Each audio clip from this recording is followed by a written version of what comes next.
Vamos, vai lá, meu filhinho. Então, o tema seguinte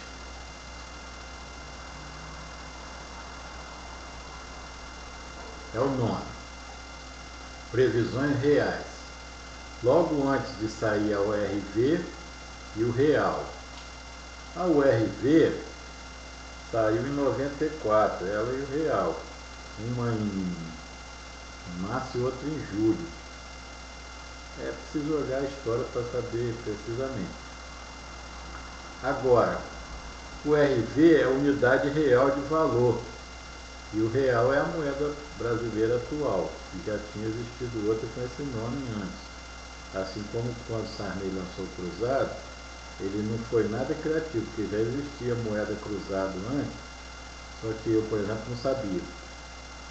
Então, a unidade real de valor é porque a moeda brasileira anterior era irreal, assim como o nome ficou sendo real com um duplo significado. É a moeda e se refere à realidade. Eu achava engraçadíssimo porque a inflação estava 80% ao mês. Na época de Delfim Neto, os intelectuais fizeram um escândalo miserável que a inflação estava na faixa de 15, 20, 30% ao ano, enquanto que nos Estados Unidos era 5, 4. Teve uma época que nos Estados Unidos foi 12%, eles ficaram escandalizados, na época de Jimmy Carter. No Brasil não era 12 ao ano não, era nos momentos mais felizes foi 15, 30, e depois passou a ser 80 ao mês. E eles estavam temendo a inflação galopante. Era uma coisa extraordinária. Então, FHCB e a turma deles, os pais do Real realmente, lançaram a URV, ainda com Itamar, ele era chamado Itamar devagar franco, porque demorava para tomar uma atitude. Era uma coisa de doido. Então, FHCB lançou o Real ainda na época de Itamar e se elegeu presidente depois. A URV, quando ela foi lançada, era uma moeda continuava a desvalorizar terrivelmente e a outra foi atrelada ao dólar. Então, quando eles lançaram aquilo, eu vi e pronunciei, falei para as pessoas que a inflação tinha acabado para os próximos 60 anos. Evidentemente, as pessoas riram. Era chacota, né? As pessoas zombavam de mim. Mas eu não falei esse troço no vazio, porque pela dialética as coisas se tornam o contrário. Então, em 94, já tínhamos passado 60 anos, desde 1934, desde Getúlio, de inflação. Então eu apenas coloquei duas gerações de 30 anos, 60 anos, para compensar aqueles 60 anos, duas gerações desde Getúlio em 1934. O Cruzeiro começou a desvalorizar terrivelmente, lá por 1967 cortaram 3 zeros e passou a ser o Cruzeiro Novo. Existe uma história aí, você pode olhar, a moeda brasileira desvalorizou trilhões de vezes, de 1940 até 2000, esses 60 anos, de 94 até 34. Então eu olhei para trás, vi 60 anos mais ou menos, aí projetei que seriam 60 anos sem inflação. Não foi na base do chute realmente. E daí que eu coloquei, né, previsões reais, tanto relativas ao real quanto relativa à realidade, porque a outra coisa que eu vi foi que os preços iriam declinar, a inflação iria declinar, Um amigo meu, a mãe dele tinha e ele trabalhava nas telecomunicações no Brasil.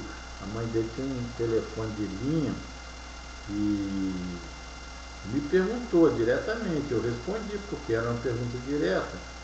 Ela perguntou o que ela devia fazer com a linha. Eu falei, a senhora deve vender, porque esse preço dessas linhas vai decair para zero. E na realidade falei que ia cair para R$ 900, porque eu vi a inflação mensal e quanto valeria o juro quanto valeria um telefone com aquela inflação que estava em queda exponencial. Estava exponencial negativa, né? Estava decaindo, não subindo exponencialmente. Estava declinando. Então eu fiz as contas e falei com ela que o preço da linha iria cair para R$ 900. O Ronaldo ficou irritadíssimo comigo, porque achou que a mãe ia perder dinheiro. Não sei o que aconteceu, se ela vendeu ou se não vendeu. Eu me retirei de fininho porque gosto dele, é um bom amigo. Então, como diz o povo, né, sair fora. Sair, né? Fui para fora da polêmica. E de fato o telefone caiu para 900. Eu queria prever que ia para pé de zero, mas não tive coragem porque as pessoas não acreditavam. De 5.000 para 1.000 já era muito, mas caiu para 900, conforme eu tinha falado, e de fato caiu para perto de zero. Agora, antes demorava 10 anos para instalar uma linha e custava 5.000. Agora é de graça, é só pela conta e instala no mesmo dia ou no dia seguinte. E então eu vi que a inflação iria declinar constantemente e que ela ia acabar por 60 anos. E fiz uma outra previsão que as pessoas nem perceberam que era fácil também, que era o seguinte: uma vez que as empresas sonegam 60%, e além disso, elas sonegam 60%, que é uma espécie de incentivo fiscal do governo, que só existe no Brasil em poucos lugares mais. O governo tem muitos modos de passar o trabalho do trabalhador para os empresários. Depois eu espero falar sobre isso. E tendo tempo, sempre falo tendo tempo. O governo passa o dinheiro de quem trabalha para quem não trabalha. Sonegação, desvio de verba, é uma coisa escandalosa. Material de segunda, terceira, quarta e quinta. É triste de ver esse país. Aí eu fiquei pensando, já que então tinha a sonegação e a inflação, dois modos de apropriar da população, entre outros. Uma hora eu espero poder falar dessa coisa. Então, o governo, uma vez que ia acabar não a sonegação, mas a inflação, como que o governo premiaria os empresários por eles estarem renunciando àquela safadeza? Bom, eu falei, vai ser aumentando os preços reais, em real, depois do fim da inflação, em uns 30%.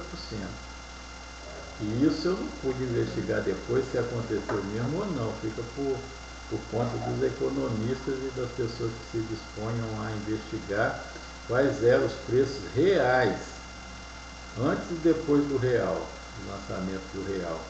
E vi também o seguinte, que mais uma previsão, que eles fabricariam uns 2 ou 3 ou meia dúzia ou 10, sei lá o que, conforme a potência, de novos bilionários brasileiros para fazer frente aos bilionários estrangeiros.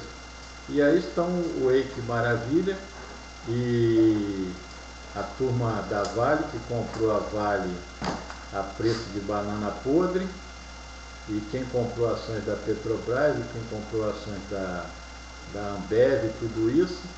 A Petrobras agora é a quinta empresa do mundo. Eu fiz uma previsão de que ela chegaria à primeira posição em 2020.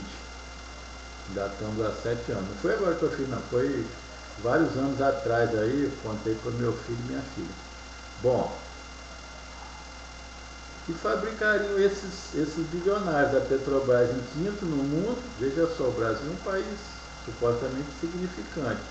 E a Vale logo abaixo, com 180 bilhões de dólares, a Petrobras com 245 e a Vale com 180. Abaixo está a Ambev, estão outras empresas que estão se expandindo no mundo. Então, dito e feito, fabricaram vários bilionários. Era lógico, carta marcada.